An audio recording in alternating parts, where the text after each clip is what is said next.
Delikado talagang matanggal si Presidente Bongbong Marcos bilang presidente. Umuhupa ang galit at sigaw ng taong bayan sa mga nakaupo sa gobyerno ngayon. Sinasabi ni dating Pangulong Rodrigo Duterte na hindi layunin ng hakbang ng maisog na pababain sa pwesto si Pangulong Bongbong Marcos. Pero iba naman kasi ang isinisigaw ng taong bayan. Grabe. Sino ba ang masusunod? Narito ang report ni Sara Santos. Ito, hindi na ito mapipigilan ni former President Duterte, ha?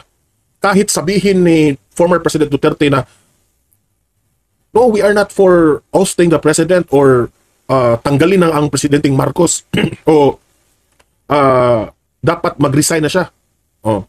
Kahit pagbawalan yan ni former President Duterte, mismo si former President Duterte, wala siyang magawa dyan.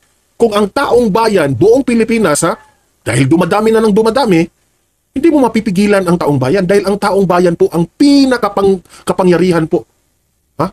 Sila po ang nangluklok dito sa mga government officials na ito. Ha? Mas powerful pa yan sa batas kung buong taong bayan na ang sisigaw.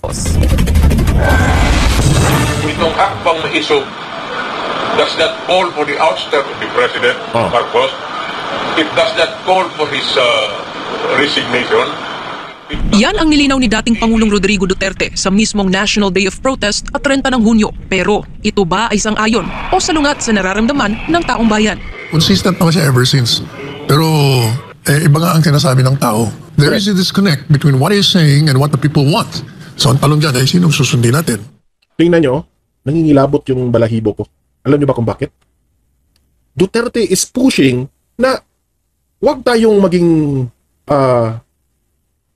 bitter o maging gagawa tayo ng hatred sa gobyernong ito na ipa-resign si PBBM. Siya na mismo nga ang nananawagan, pero hindi na makokontrol ni former President Duterte ang taong bayan po. Dinidibdib na nila ang galit nila dito sa ginagawa ni PBBM.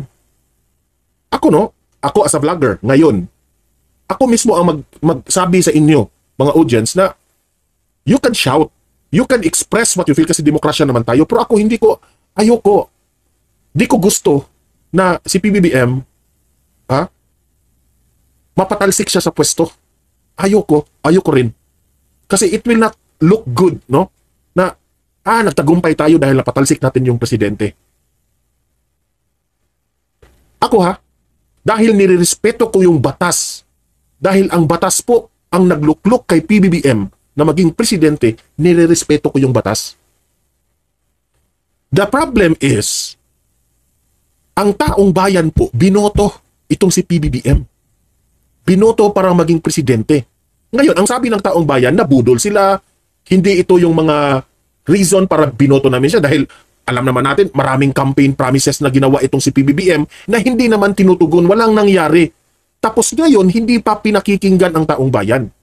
Ngayon, the only way na hindi dadami ang taong bayan na magsisigaw na resign BBM, the only way for that is, Mr. President, we will advise you, please listen kung ano yung hinanaing ng taong bayan. Yun lang po.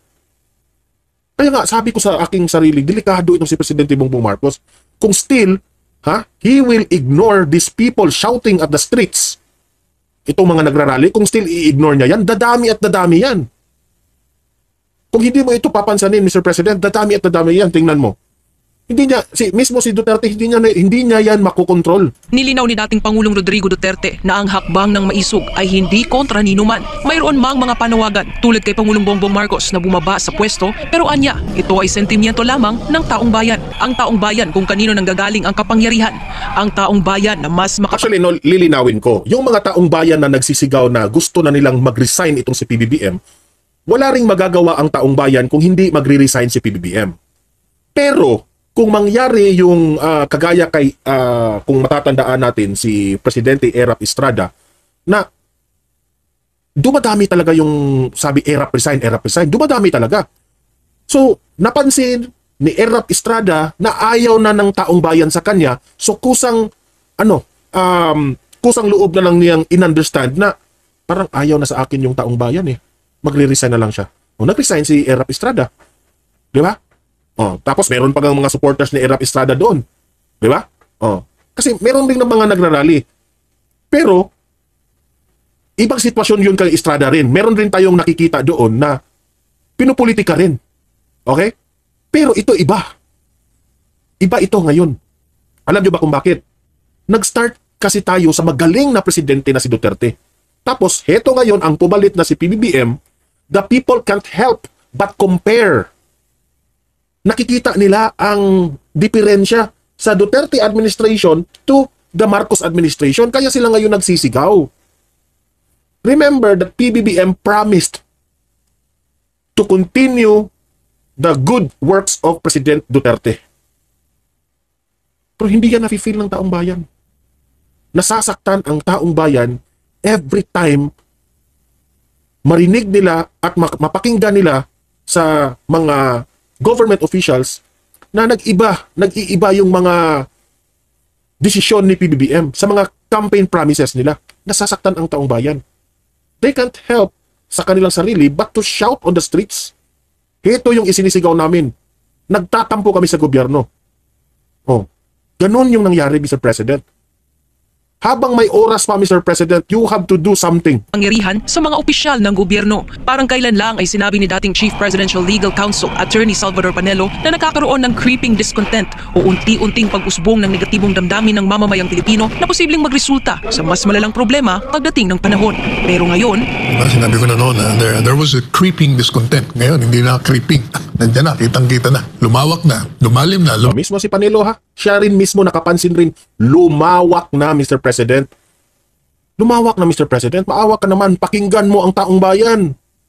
Okay na. Tugunan mo yung mga pinapromise mo para hindi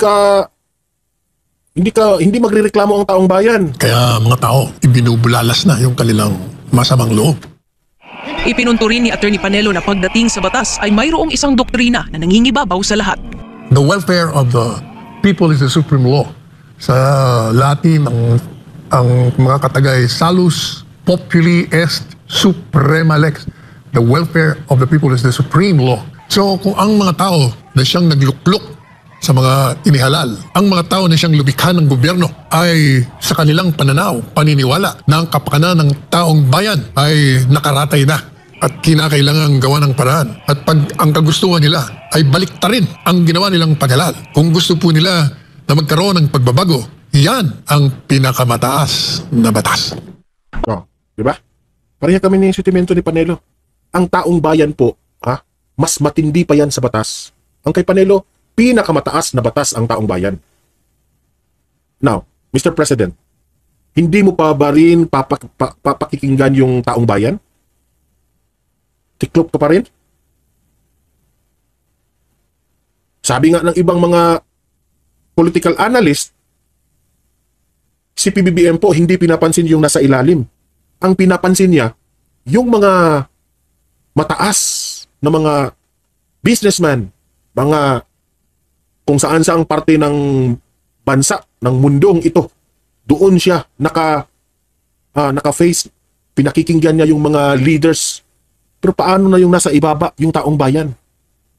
Yun ang importante, Mr. President. Masakit mang sabihin, Mr. President, pero wala kang utang na loob sa taong bayan. Sila po ay nagluklok sa inyo. Ngayon ay nandyan ka sa kinaupuan mo ngayon.